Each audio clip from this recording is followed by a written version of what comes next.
a note of support for Liz Truss, who is, of course, your close ally and someone who you run PopCon with. I was absolutely devastated, actually, by the fact that she lost her seat, because I think she had so much to offer this Conservative Party, actually. And I think, Mark, the thing that upsets me most is what we're now seeing from the MSM in regards to Liz Truss and from political opponents is now nothing short of bullying. It's also not based on fact. So there seems to be this mythology that has developed that the Labour Party and the Conservative wets and the MSM have agreed with, which is that Liz Truss crashed the economy. And they do not talk, Mark, about the fact that the economy was shut down for 2 years as a result of COVID lockdowns, which I believed were unnecessary, and a war in Ukraine. And I feel like the treatment of Liz Truss has actually been repulsive. Dan, you're completely on the money. I mean, listen, I feel for her tremendously as a long-term friend. I mean, just think what she's gone through. Put aside your politics, whether they're on the right or the left. But I agree with what I've inferred from your question, Dan.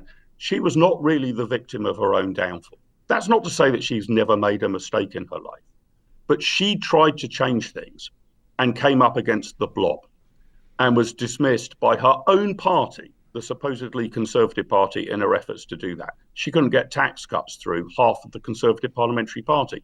She couldn't get a dampening down on welfare spending through half of the Conservative Parliamentary Party. The idea that she is responsible for the global rise in interest rates is lamentable. But Dan, here's the problem, and why I'm so delighted you've set up your new show and your new channel. The MSN always wants a victim like that. So convenient for them to blame everything on Liz Truss for as long as they can. Suits Keir Starmer, suits Ed Davey, suits Rishi Sunak, and suits the establishment. Totally. That lady has taken one for the team. But I know her well. She's robust. She can take the blows. Trust me, she'll be back. She will. She absolutely will. She will be a force, as will PopCon. I absolutely love it. Thought it was a really brilliant event today. Now, look, as we saw in the digest, Superwoman Suella said the Conservative Party is facing an existential crisis as a result of Reform UK. Now, she actually made those comments at a special post-election PopCon event, which is hosted by its director, Mark Littlewood. It was a really good event. Watch the whole thing today. And Mark actually addressed the issue head on. Watch this. We need to be 100% clear about this and the impact on the result. This is not Nigel Farage's fault. It is not the fault of millions who voted for reform. If the Conservative Party vacates Conservative territory, someone else will come and fill it. Nature abhors a vacuum, politics even more so. It was our fault. So, as we consider the positioning of the Conservative Party going forward, I'm sceptical of some of the suggestions that elections are always won from the centre. Mark Littlewood, great to have you here. I thought the conference was absolutely excellent today. You had lots of big speakers, of course, Jacob Rees-Mogg, Lord Frost, David Starkey, but really it was Suella who stole the show, and I'll speak about her in just a moment. But I want to pick up first on that point you made just there, because I think it's a really important one, Mark, because I am getting a bit fed up with Tories criticising me for voting for Reform UK, even though I spent the past 5 years doing everything I possibly could, supporting the Conservative Post, the Conservative Democratic Organisation. We warned, Mark, if you go down the route of defenestrating Boris, defenestrating Liz, installing Rishi Sunak, taking on a globalist agenda, we're not going to be there for you. And so I really am getting annoyed with reform voters being blamed. What other choice did we have, Mark? Dan, it's great to be with you. And what a very fair point. As I said in my remarks earlier at the PopCon conference, the fault is entirely ours, those of us who are members of the Conservative Party. It's absolutely extraordinary that we vacated our base ground. And look, if you look through the election results, sure, Labour have won a colossal majority, but on 34% of the vote. If you actually look at national vote shares, really, Dan, what altered was Labour held about steady, ticked up by 1 or 2% post Corbyn. Lib Dems held about steady. What really happened was the Conservatives leaked votes to reform. And I don't blame the people who said, well, it says Conservative on the party label, it says it on the tin, but when I actually open the tin and I start eating the stuff in the tin, it doesn't taste very Conservative. So in my view, the prime objective of the Tory party now, and I'm absolutely delighted that proper Conservatives like Mark Francois have got back over the line. We've lost many decent Conservative colleagues, but thank God in that parliamentary party there are people like Mark, proper Conservatives. We need to get back to our base proposition. What the Conservative Party did over the last 6 or 8 months was say that we're Coca-Cola, but actually sell you organic goat's milk. And this is an absolutely ludicrous proposition. I am not saying that had we gone down a true blue line, that we would have won this election in a landslide. I don't know if it would have deterred Nigel Farage. Perhaps it would not. But I can tell you this, we would have won a damn sight more than 121 seats. And I would also rather go down fighting for what I believe in, rather than putting forward yet another soggy social democratic proposition to our electorate, which was frankly an embarrassment. So thank God, the greatest political party in terms of electoral success anywhere on the planet, the British Conservative and Unionist Party, at least forms the official opposition. We at least came second in vote share. Not everybody predicted that. And we're a clear second in seats. This is a stay of execution there, Dan, a stay of execution. If we do not get back to being what it says on the tin, being Conservative, there won't be anything meaningful opposition in this country. We'll have the Conservatives as soggy Social Democrats across the bench. We'll have the Liberal Democrats as probably to the left of Starmer as the third biggest party. And then maybe Nigel and his cluster of 5 MPs do break through. But I'd say this, the ball starts in the Conservative Party's court. This is beyond a wake-up call. The alarm bells should be ringing. Thank God, this is an emergency. I say again, we've got a cluster back, but we now need to become Conservative again.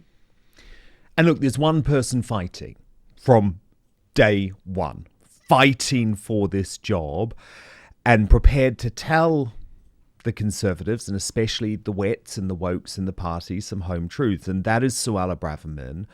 I watched her whole address to PopCon today. It was detailed. It was uncompromising, you might say. She isn't holding back, Mark. And I feel, you obviously will know better what's going on, but I feel a bit like she's saying, if you don't make me leader, I'm off. I'm going to go and join Nigel and reform. Dan, your reading of her psychology or her future intentions will be at least as good, if not better than mine. I don't read that into what she's actually said. Where I'll give her credit, and I don't know who the leadership candidates will be, just like Mark Francois has said to you, I don't know who I'll back. I'm pretty clear what platform I want them to run on. But where Suella has tapped into something, and some people are saying she's gone a bit too brutal, a bit too hard, and a bit too fast. But what she has tapped into is we have got this fundamentally wrong over the last 6 or 12 months, and there needs to be dramatic change. And the next leader of the Conservative Party, whoever he or she may be, has to sign up to that. If somebody wins saying, oh, well, we got attacked to the centre and the adults are back in the room, the party is doomed at that point, absolutely doomed. So it needs the sort of bravery and analysis and clarity of thought that Suella has, I think, eloquently put forward. Whether she emerges as the leader or not is a totally separate issue. But we need. I mean, Mark, when people talk about the adults in the room, I mean, we have to actually explain what they really mean. They mean a continuation of Rishi Sunak's strategy, which has just been defeated by record numbers. And I'm sorry, Mark. We have to talk personalities here because they matter in politics. And if any Conservative is seriously telling me that Tom Tugendhat or Victoria Atkins is the answer to your problem, then just give up and go home now. They're not. And I think we also, Mark, have to look at this in a wider context. And I know some people will think that this is not a complementary comparison. And I'm not making it, by the way, in terms of specific policy details, right? But if you look at a figure like Marine Le Pen, she has broken through now in France. You look at that vote share. It is utterly critical for the right in the UK to have a real leader, a populist leader with charisma. Now, if you're looking at the potential lineup, it is only Suella, isn't it? I'm not expecting you to endorse anyone. I know you won't do that, but she seems to be the breakthrough. I mean, look, Robert Jenrick seems like a really good guy. He's made some moves in the right way, but he's not a charismatic star. And remember, this person is going to have to take on Nigel Farage or do a deal with Nigel Farage. Dan, those are all extremely fair points, but I'm going to approach this somewhat more incrementally. Mm-hmm. The first thing the Conservative Party needs is a surgeon, a doctor, possibly even a necromancer to resuscitate the corpse. And doctors and surgeons and necromancers don't necessarily need oodles of charisma. I would agree with you, Dan, looking forward, that to get the centre-right back into government, we're going to need a charismatic leader. But the emergency now is to stem the bleeding, not to put the adults back in the room. When we put the adults back in the room, they burnt down the whole bloody house. That's what actually happened. That's what the adults did when we put them back in the room. So the first thing, in my view, you're right, I think, but you're 2 steps ahead, Dan, looking at trying to win the next general election, which I do think is winnable because Labour's base, its majority is colossal but fragile. But immediate attention for the Conservative Party is to get back to Conservative principles. And you know what? You might have to do that a little bit boringly. It is actually going to be policy papers, clear proposals. By the way, an apology for the things that we let the electorate down on, not just the chickens coming home to roost on the Thursday election. But I agree with that. We haven't made Britain more conservative, have we? No, and I do agree with that. But I think the problem is that this idea of having some sort of caretaker leader is not where politics is. I mean, this is life or death now for the Conservative Party. I think you have to go hard or go home. But look, I want to tell you about our question of the day, Mark, because we have the poll running within our YouTube community and we're asking who can save the Conservative Party. And there's 4 options. I'm not quite sure if you'll like the results. So Tom Tugendhat is on 3% of the vote. Boris Johnson only on 6% of the vote, which maybe suggests there's a move away from him. Suella Braverman on 24% of the vote, but with 67% of the vote, and you can still vote, and I'll keep you posted throughout the show, it's Nigel Farage, which suggests to me that actually your base probably wants Nigel and the Conservatives or some sort of deal. Dan, I'll be honest about it straight up front. I think Nigel Farage should be a member of the Conservative Party. I am of the view that the Conservative Party is still the best vehicle for winning an election on the centre-right of British politics. I stand to be proven wrong. It's a statistical, numerical judgment. If I thought the Reform Party was in a better position to do that, I'd say so. But for all of the success of Nigel Farage and Reform, and I applaud it, his bravery and his success at the polls, and for all of the downside of the miserable Conservative result last Thursday, there are still only 5 Reform MPs and there are 121 Conservatives. I don't know how many councillors Reform has up and down the land. Mark Francois earlier was referencing, the infantry, the grassroots. The Conservatives have thousands of councillors. I think Reform probably have half a dozen.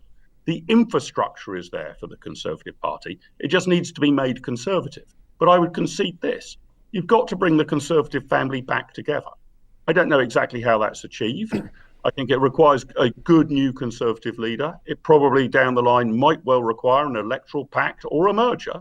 And I want to be in the same political party as Nigel Farage in 5 years' time. Thank you so much for watching Dan Wootton Outspoken. Please do subscribe if you want lots more clips and interviews like that. Plus, if you want to watch our totally uncensored after show, then visit www.outspoken.live.